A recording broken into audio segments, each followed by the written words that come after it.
international papers this time. Flo, obviously a lot of focus on Ukraine. That's right. A lot of papers are saying that the tension there has really gone up a notch since several demonstrators were killed in clashes with the police. I've pulled out a piece from the Kiev Post, which is seen as being a pro-European paper in Ukraine, and it calls these deaths state-sanctioned killings on the streets of Kiev. And according to this article, those protesters were actually killed by snipers operating from a building in the area, though it's important to note the government has really denied being the cause of the deaths of these protesters. But this article points out that the police were really acting on the orders of the democratically elected, but certainly no longer democratic, according to this article, Viktor Yanukovych. And this article has incredibly harsh words for the Ukrainian president and his thugocracy, as it calls his government. Now, the Wall Street Journal points out that after 2 months of mostly peaceful protests, well, the protests in Kiev are taking on a much more militant edge, and it describes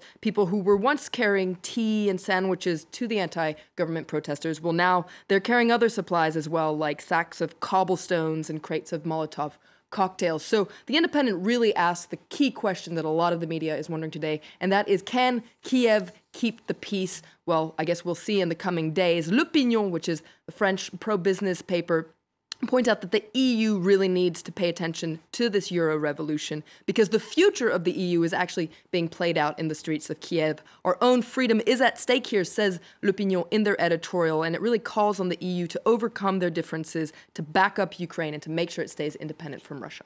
Papers also focusing on tensions between Japan and China. That's right. Now, this comes after comments that the Japanese Prime Minister Shinzo Abe said at Davos. Now, he was answering a question by the Financial Times about whether he thought that a war between China and Japan was conceivable. And and you can read about it here in the South China Morning Post. He said that, well, he compared Sino-Japanese tensions with Britain and Germany's relations before World War I. Essentially, despite having a strong trade relationship, they weren't able to prevent going to war. So a lot of the Chinese press is wondering, what did he mean by this? As you can see here in the South China Morning Post, is he talking about war or peace? And the South China Morning Post takes a look at how Chinese citizens reacted on the internet. They were really unpleased by these comments, and so was China Daily, which says that Abe is being very self-contradictory here. He blames the regional instability on China, but it's Japan that's been aggressive. It's Japan that's nationalizing these disputed islands. He's the one that's visiting a controversial war shrine. He's trying to revisit Japanese history. According to China Daily, he really can't be trusted.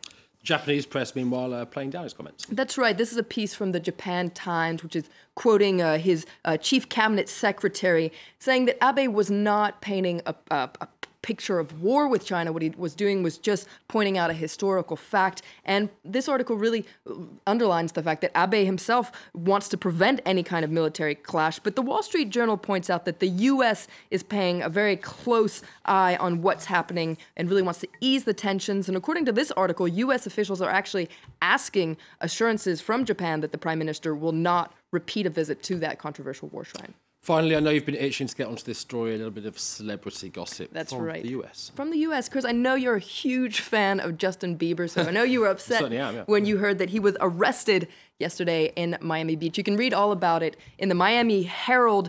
Basically, he was arrested for drag racing and while driving under the influence. He confessed to having beer, marijuana, and prescription drugs in his system. Now, you may wonder why we care. Well, there's an article in the Daily Beast which points out that, this is hardly any news, this story of a child star gone bad. We've seen it happen a lot in Hollywood, but we should actually be very worried about Justin Bieber because it's happening in this age of social media where basically he can't run away from his fans. They're always following him on Twitter, on Facebook, etc., and they're exacerbating his sense of entitlement and grandeur, and so this will lead to his downfall, and that's why we have to be worried, according to this article. The New York Times, meanwhile, wonders what would happen if he weren't famous, because it reminds us that Justin Bieber is a Canadian citizen. He's living in the U.S. on a work visa.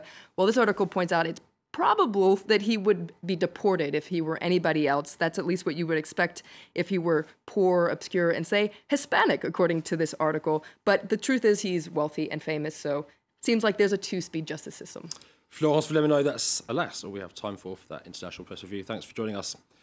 We're going to take a very short break now here on Live from Paris, after which I'll be back with the headlines.